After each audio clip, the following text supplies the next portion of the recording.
Shri Vasudevaya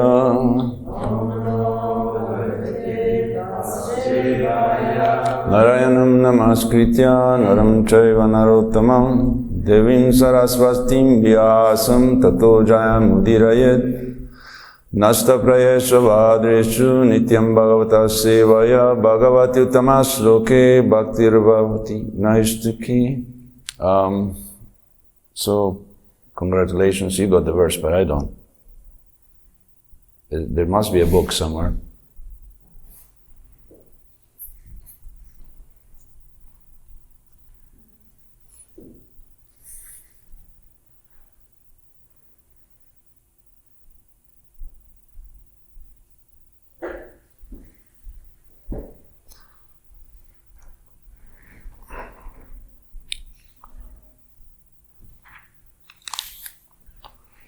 Thank you, Prabhu.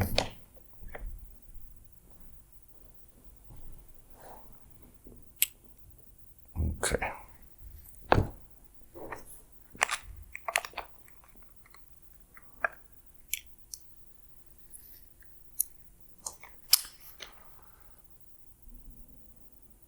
Na veda vadan anuvartate mati. Na veda vadan anuvartate mati. Svaiva loke ramato mahamune. Svaiva loke ramato mahamune. Yatagatir deva manushyayo pritak. Yathagatir deva manushyayo pritak. Svaiva dharmena param kshipet stitha. Svaiva dharmena param kshipet stitha. Na veda vadan anuvartate mati. Svaiva loke ramato mahamunehe. Yathagatir deva manushyayo pritak. Svaiva dharmena param kshipet stitaha.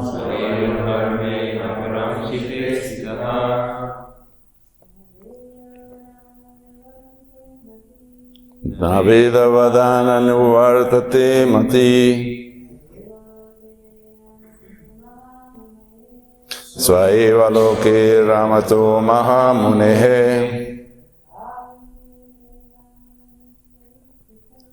Yathagatir deva manushyayo pritak.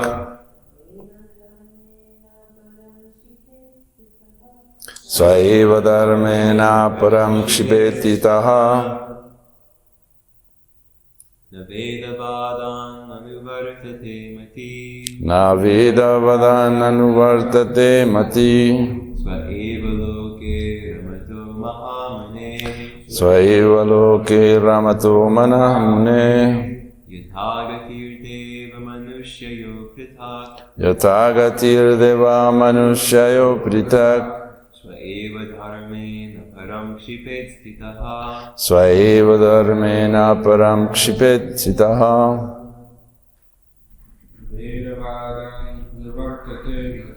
Na veda vadan anuvartate mati. Svaiva loke ramato mahamune. Yathagatir deva manushyayo pritak. Svaiva dharmena param kshipet stitaha.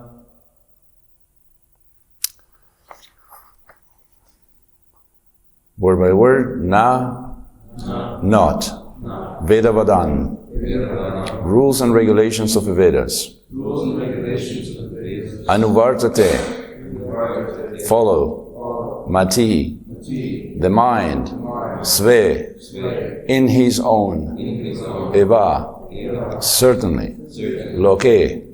in the self, Ramata, enjoying, Mahamune, of elevated transcendentalists, Yatha, as, Gatihi, the way, Deva Manushayo, of the men and the demigods, Pritak, separately, Sve, in your own, Eva, alone, Dharme, occupational duty, Na, not, Param, another, Kshipet, should criticize, Stitaha, being situated.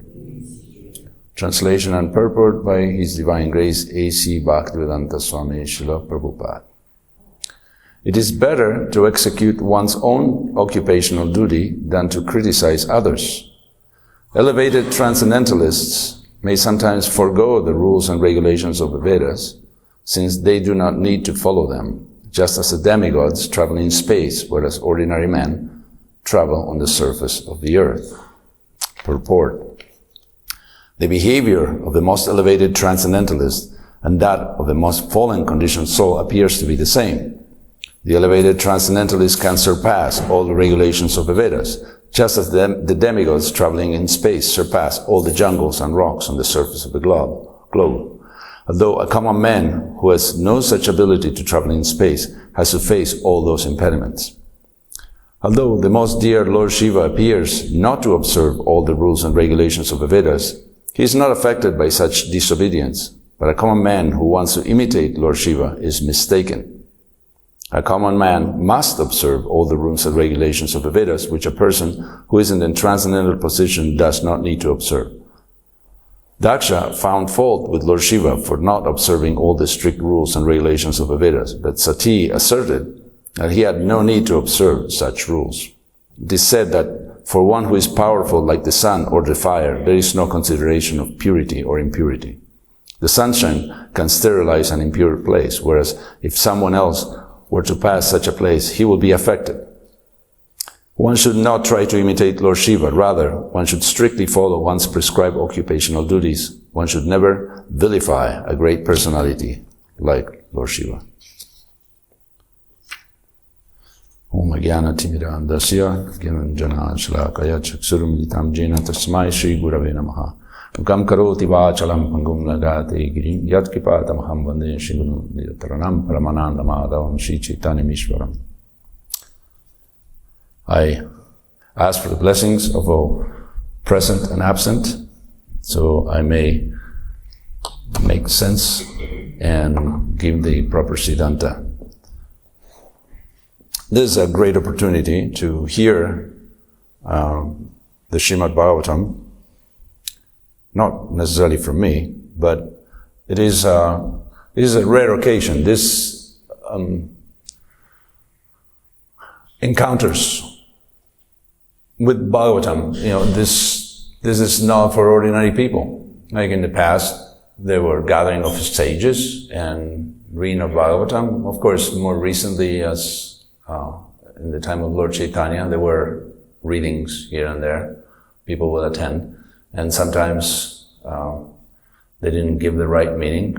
So fortunately, we have guidance from Srila Prabhupada as he gives the bhakti conclusion. He doesn't mince words, and he just goes for what could establish or re-establish bhakti within the heart of the listener or the reader in that case.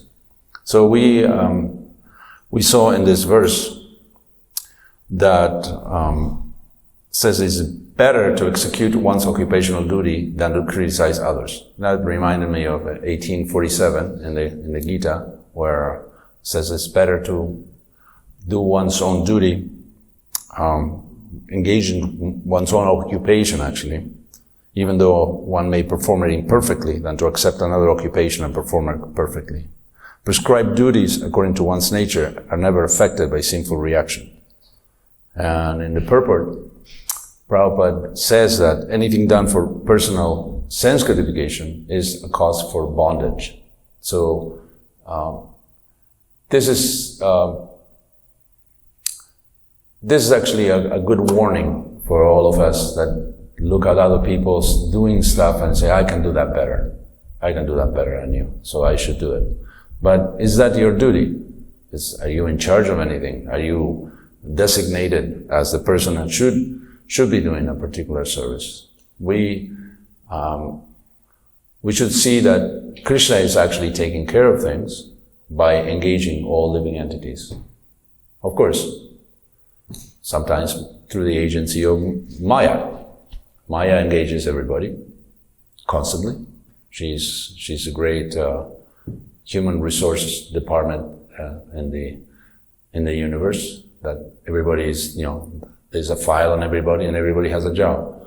And if you don't do what you're supposed to do, your duty for Krishna, then you will do it for Maya. But there is no question of being unengaged. So everybody is occupied at all times, either in Krishna service or in Maya service. There was a couple of things. I can't get my phone to stay on. Okay.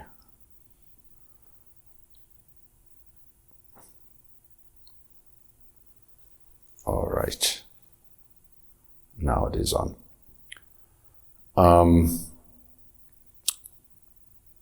Yesterday, we were talking about the material world and how Mahamaya is in charge of the material world. And that is very difficult to ignore or forget about the material world.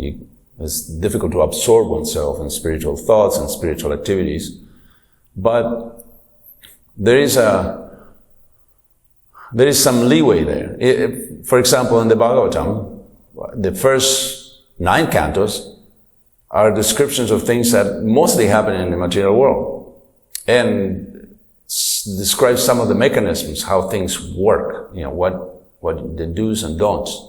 So, and Prabhupada was very explicit. He said that you should learn about the material world first before you get into Krishna Lila.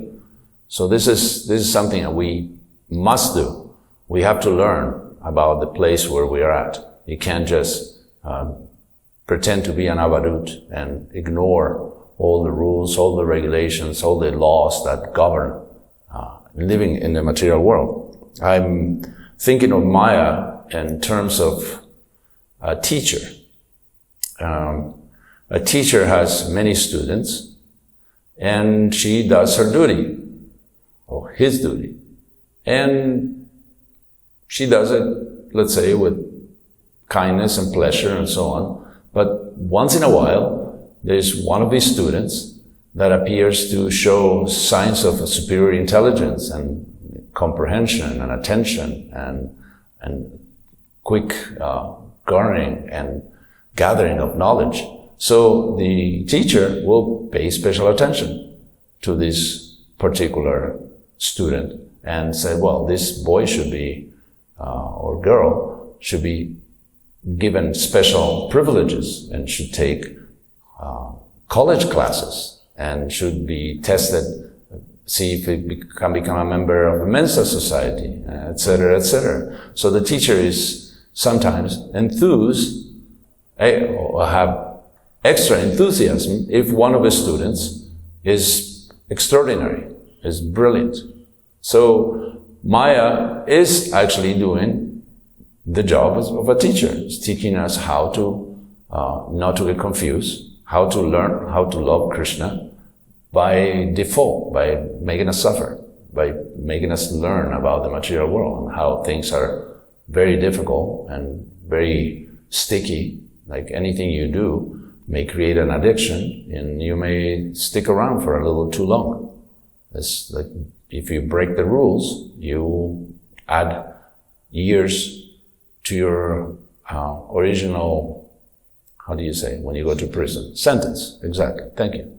So this is what Maya is doing. It's actually presenting you with many opportunities to break the rules and add to your original sentence.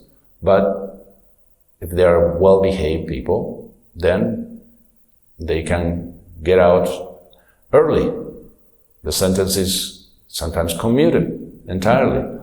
And when there is someone who is intelligent and understands, at least understands that this position is temporary, that there is nothing worth staying here for, then Maya pays special attention and the internal energy comes in. So, as far as breaking the rules and regulations, like, Nityananda or Bamsidas Babaji or Narada Muni, not for us. Not for us. This is very special category that they don't follow the rules because not because they are defiant, but because they're above them. They don't have any, they don't have attachments to the material world. It's not like they're doing it out of spite. It's because they don't have any use for it. They're already graduated. It's like someone who already graduated from school goes back to school, and the teacher is saying, "Well, you kids should behave yourself, and you should study this or that." But you're already past that point. You don't care about what the teachers say. You're just there for a visit to see the old grounds. So this is what avadhūtas are like. They're gone, and they're just coming to check the place out and recruit other people, and they show unusual, eccentric behavior. So they are above the rules and regulations. They graduated. They already have the diploma. They don't care about if you do this, you don't do that. But there is also, as explained in the Upadeshamrita, by the word niyamagraha, a point where you can become a fanatic either way. You become aloof to the rules and regulations, you don't follow them, or you follow them, but you don't understand the meaning. You just follow them because you're, basically a cosmic bureaucrat. You think these are the rules of the universe and I should follow them even if they don't make sense or they're opposite to the conclusion of the scriptures and the sadhus and the guru. So I took a couple of notes on this topic. So the verse 2 of the Upadeshamrita, where this is mentioned, says one devotional service is spoiled when he becomes too entangled in the following 6 activities. Anybody remembers from the Upadeshamrita? Any of them? Wait, one by one. And let's go in order. Atihara. What is atihara? Okay. Eating more than necessary or collecting more funds than required.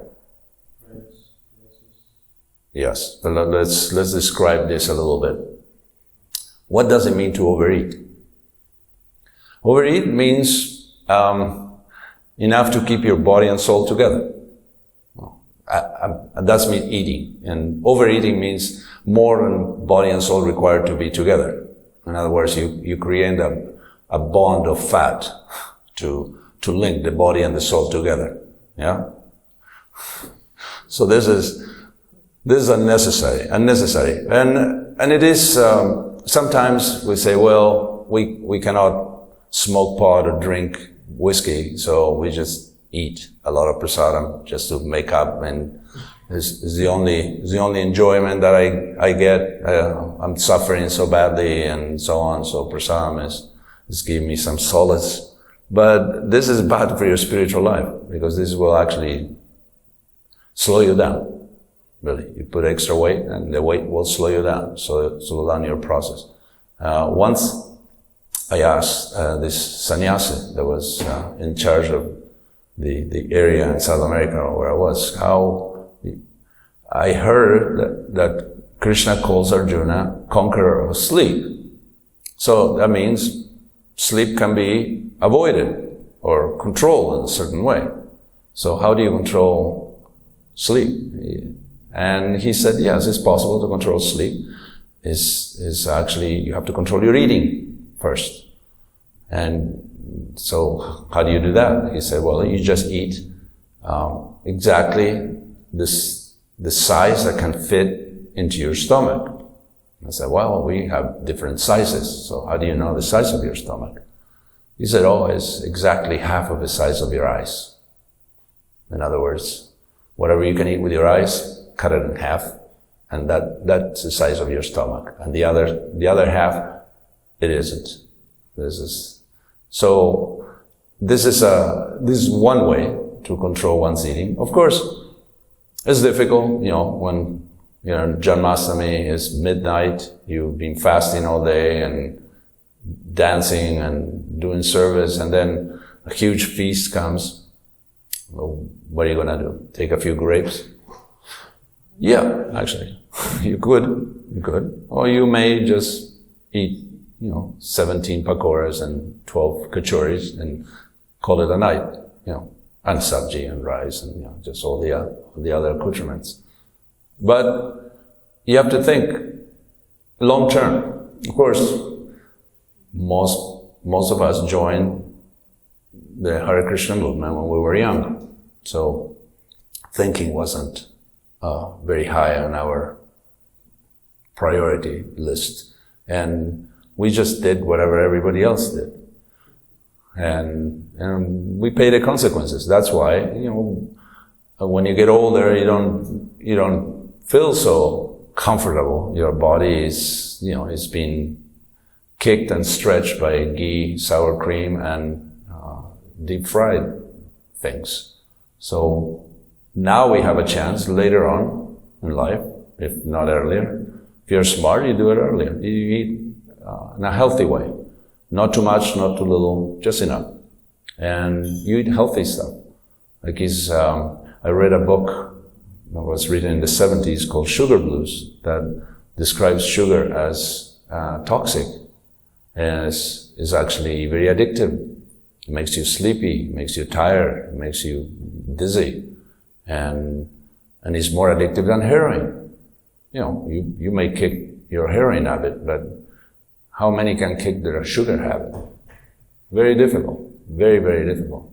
So there are certain tricks or techniques to control one's eating and accumulating. That's the second part, right? Atyahara. So, what do you accumulate?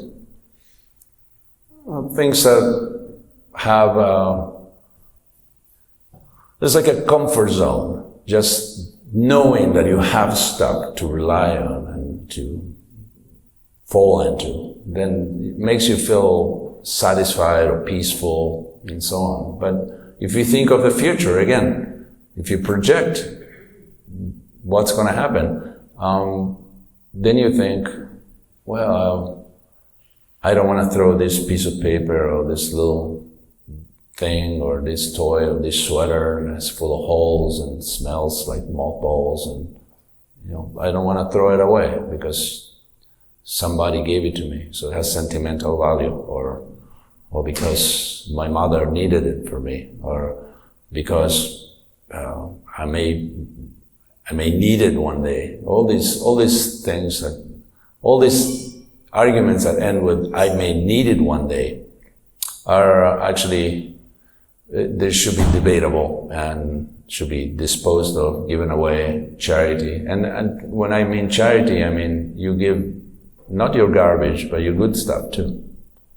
When you become very attached to something, I'll give you an example. I was in Ukraine during a festival, and I had just created a website for my music, because the devotees there don't have much money and they were asking for CDs and so on. And even though I had CDs, I didn't want them to pay for, so I created a website, put all the kirtans, and devotees could download them and listen for free. So I was carrying with me a little portable MP3 recorder, and I found one of those straps that you hang it from and click it, so it will always hang from my chest. And it took me a long time. I couldn't find anything that fits like that. So I found one in Hawaii, and I was very happy with it. And after leading the kirtan, I went back to my room, and Indradyumna Swami's servant,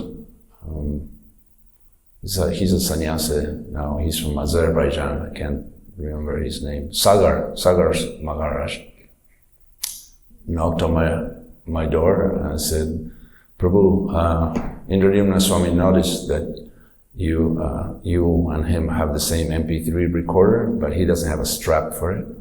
So he wonders if you can part with it and give it to him. So I was thinking, I spent years looking for this strap. I finally found it in Hawaii. When am I going to go back to Hawaii and get another one? You know, all these things go through your head. But I said, no, of course, yeah. I thought it was funny that Krishna just waited until I found it and then snapped it back and took it away. So this is perhaps how we should approach charity. Like, charity means you give something that is meaningful to you, that you really care for. And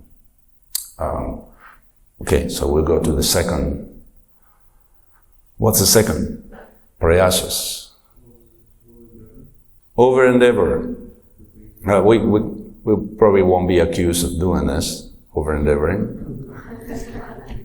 Maybe over endeavoring for mundane things that are very difficult to obtain. So if you're pursuing something that is actually beyond your reach, and you just become obsessed by it, and you continue, no, but Krishna wants me to have it. Krishna wants me to have it. And maybe it's not a good idea. Maybe Krishna doesn't want you to have it, and you're just thick-headed and you're not getting the message properly. So check your text from Krishna again. I'm sure there's an explanation. What is the third one? Prajalpal, yes. What is it? I think Bhaktivinoda Thakur called it village talking, like village gossip. This is Prajalpa. There are topics unrelated to Krishna consciousness as mundane. And it's not like we are all lofty and we always talk about the spiritual world and about scriptures and always quoting, unless you're Balagopal maybe. We have to use mundane examples and interact with people who just probably wouldn't relate to you if you speak in terms of the Bhāgavatam, or the Chaitanya Charitamrita, if you address them. I've seen devotees addressing materialists as Prabhu, just because they extend the lingo to everybody. So this is not necessary, really. Think about it. So we need it as a tool, right? You need it as a tool. Like it's not Maya to use a fork to eat salad at a Sunday feast. It isn't. You don't have to use your hands.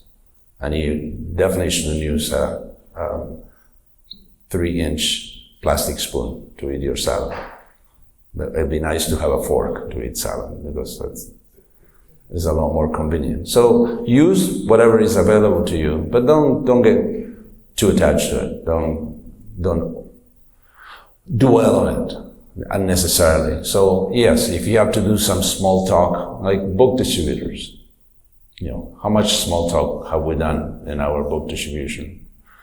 Quite a bit of it. Talk about, where are you from, and that's wonderful, and have you been here before? We talk about the family, knowledge, geography, politics, art.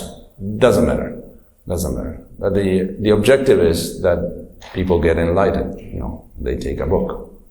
So you don't deviate from the goal. So you can use it. And now we have come to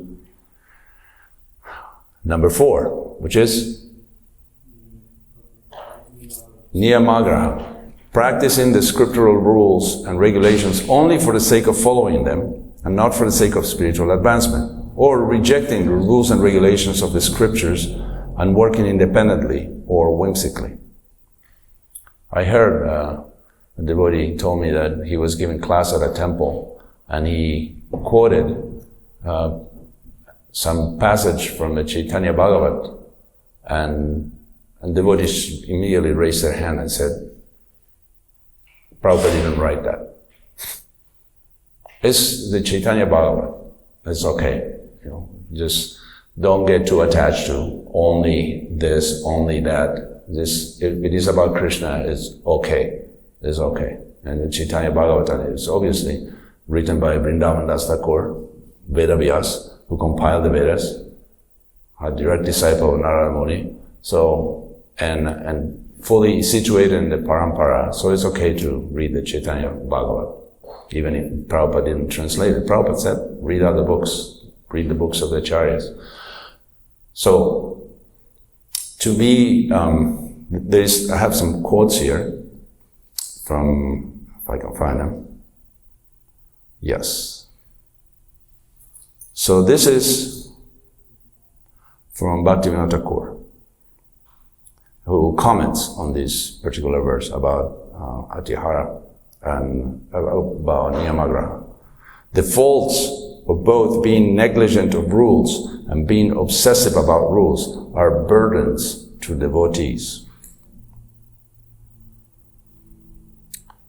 In one, there is rejection of the rules meant for one stage, and in the other, there is an adherence to the rules meant for stages other than one's own. There is a discussion only of rejecting the unfavorable, the 6 faults of Atihara, Prayasa, Prajalpa, Niyamagraha, Janasanga, and Lolya are detriments to devotion. Atihara means excessive accumulation, collection, or stocking. Stocking is forbidden for renunciants. For householder devotees, Atihara means stocking more than necessary to live. Prayasa, those who aspire for devotion should not, like materialists, engage in activities that are contrary to devotion or materialistic endeavors. Prajalpa means time wasting and necessary village talk. There are 2 types of niyamagraha: having attachment to rules for a lower stage when one has reached a higher stage, and being negligent of rules that are nourishing to devotion. Janasanga means the association of persons who are not pure devotees. Lolya means being indecisive, that is, fickle-minded, in the association of persons of various conceptions and being attracted to insignificant matters. Criticism of sadhus, which arises from Prajalpa, and considering the gods to be independent of the Supreme Lord, which arises from Lolya, are offenses to the name. Srila Bhaktisiddhanta also comments, said, exhibitionists who are indifferent to service and expert in material affairs are niyamagrahis, transgressors of the rules, and extremely low. So this is the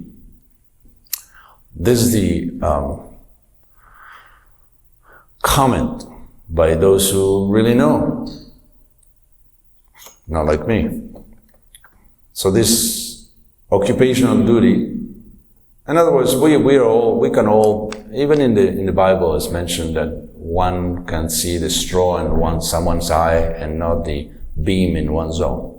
So this is very common, that we see the fault in other people's service and not in ours. We think we are above the rules. So we should follow the rules and not follow them obsessively just because they're rules. Oh, but it's there. It's like in India, you go to a temple, and actually Krishna Kshetra Swami wrote me to say he went to, can't remember what temple, maybe Radha-Vallabha? I think Radha-Vallabha temple. And there was a sign on the wall that said no pictures. So he asked the Mahant, why no pictures? And the Mahant said, because of the sign. Yeah, but why? Because the sign is there. Yeah, but what's the explanation? Why is that we can't take pictures of the deities? Because of the sign. So this is niyamagraha, very, very clear. It's because of the sign. So why are you following that particular rule? Because it's there. If you don't understand it, you don't think you can get above it, or you can become second nature, that you actually no longer behave like you used to, so perhaps that rule doesn't apply to you anymore.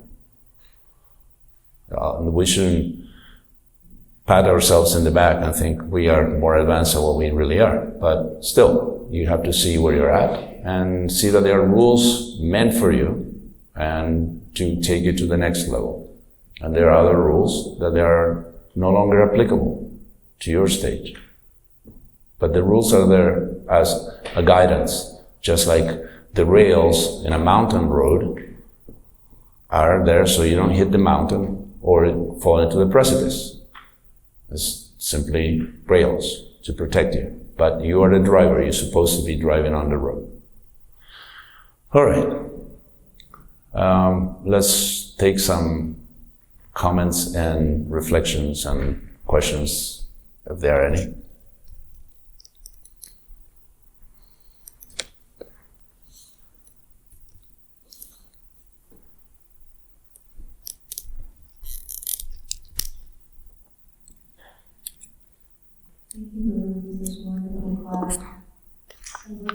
You tell that to everybody, so I'm not sure. You tell that to everybody, so I'm not sure if to believe that. I was looking to see if anybody else had any questions first on this topic, because I was wondering if there are other questions when we have time. If you, since today is the first day of Purushottam Mas, if you could speak on the glories of Purushottam Mas. How about you? Why don't you speak on it?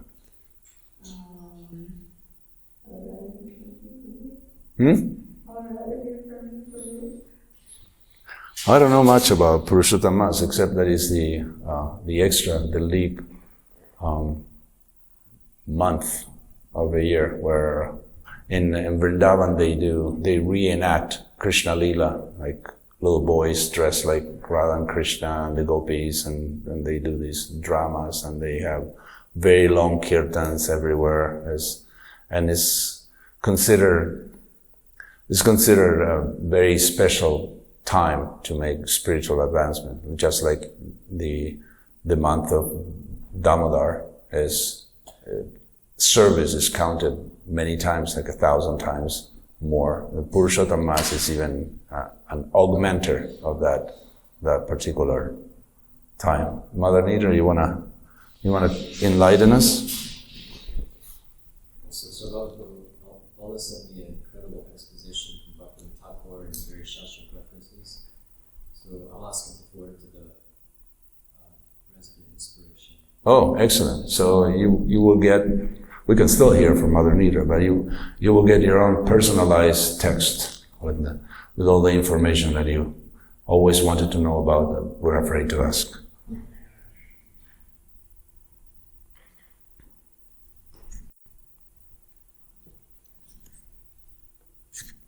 Next, from Padma and Skanda Puranas.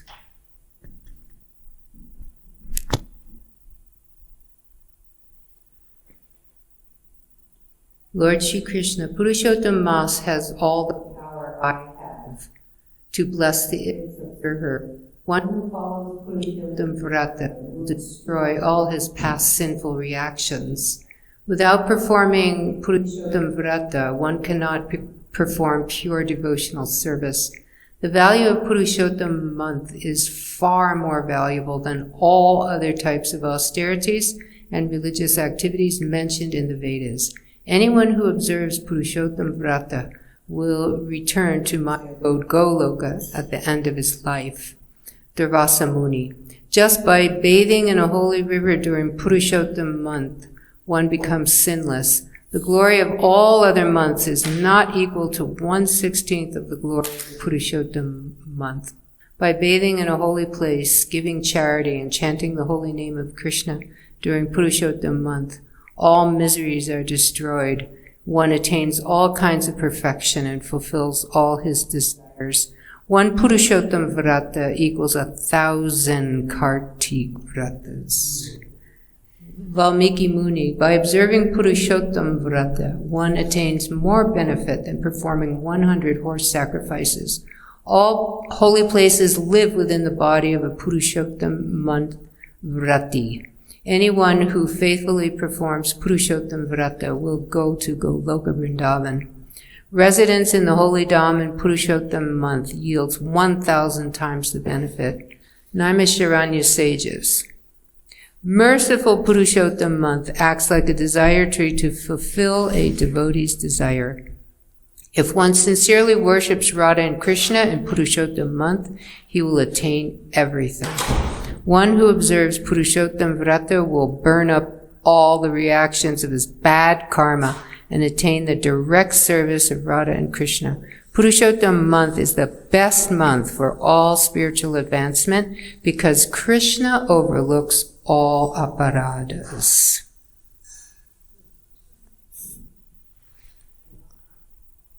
There you have it.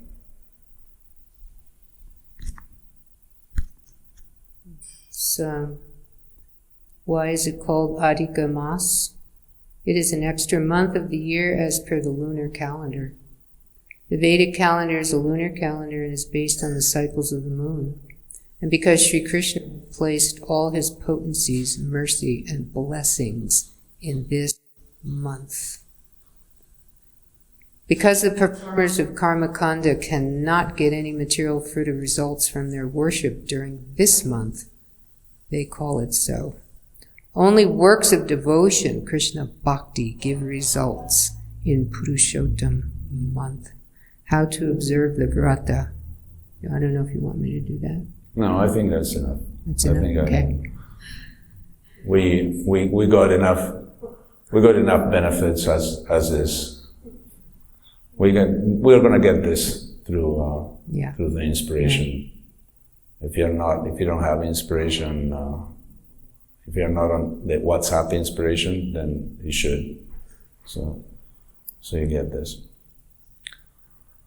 Also, we shouldn't use it as an excuse. Oh, I'll be in nonsense the rest of the year. Every 3.5 years I'll turn serious, and I just have to follow Purushottam Mass, and everything will be okay. It's the same way as following Ekadasis, with strict Ekadasis, with fasting and so on. Just because of the many benedictions, somebody who follows this particular Ekadasi will never take birth in the material world, and will be happy while in the material world and never come back. It is nice, but our objective is to please Krishna, really, not to please ourselves, even by going back to the spiritual world, because Krishna may have other plans for us. Not that I'm recommending the Vasudeva Datta policy of that everybody can go back to the spiritual world and send me to hell, I'll suffer the sins of everybody. No, I'm not recommending that. But on the other hand, we shouldn't become piety hunters, that we just look for benedictions here and there, see where I can get my benediction. It's like going to a garage sale, like a piety sale. Let me see, I can use this. It's cheap, it's easy to do, I can fast, or I can chant it an extra round, or I can not eat spinach, or whatever it is. We should not be piety hunters. Actually see what will please Krishna.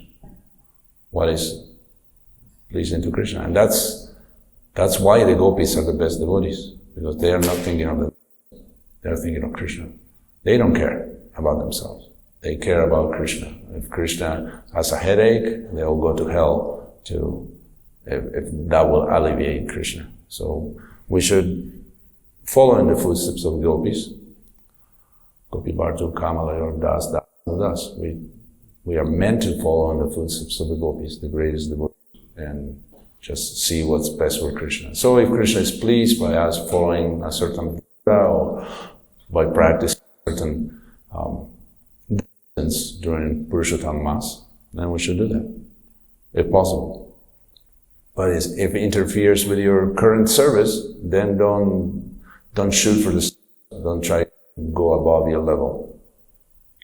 Because, if fasting gives you headaches and weakness and you can't function, then you shouldn't fast. We should be practical too, not just pie in the sky, I'll shoot for the stars and do whatever, it's above my level just to please Krishna. No, Krishna is not going to be pleased by you stopping your service because you tried something that wasn't at your level. Yeah. Anything else? Prabhu.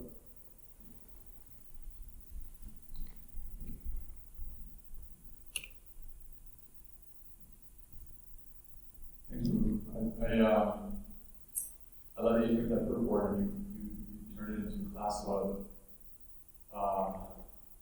the things to be avoided in devotional service. And particularly, I think that Niyamadra and Animadra relates a lot to what Siddhi's talking about, because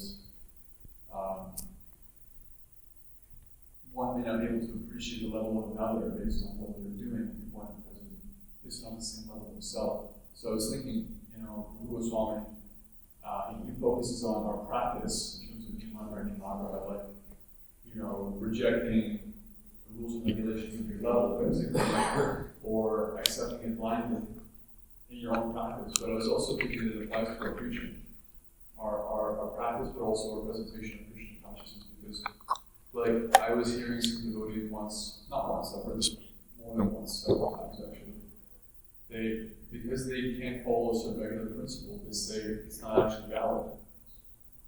Because they can't actually follow the regular principle, let's say, of no illicit sex, they'll say that there is actually no value in following this regular principle. It's actually doesn't have any meaning for human beings. So it ceases to just be a problem for them, their practice, that they're at a certain level and they're having trouble reaching beyond the level right now, but it extends to the principle itself.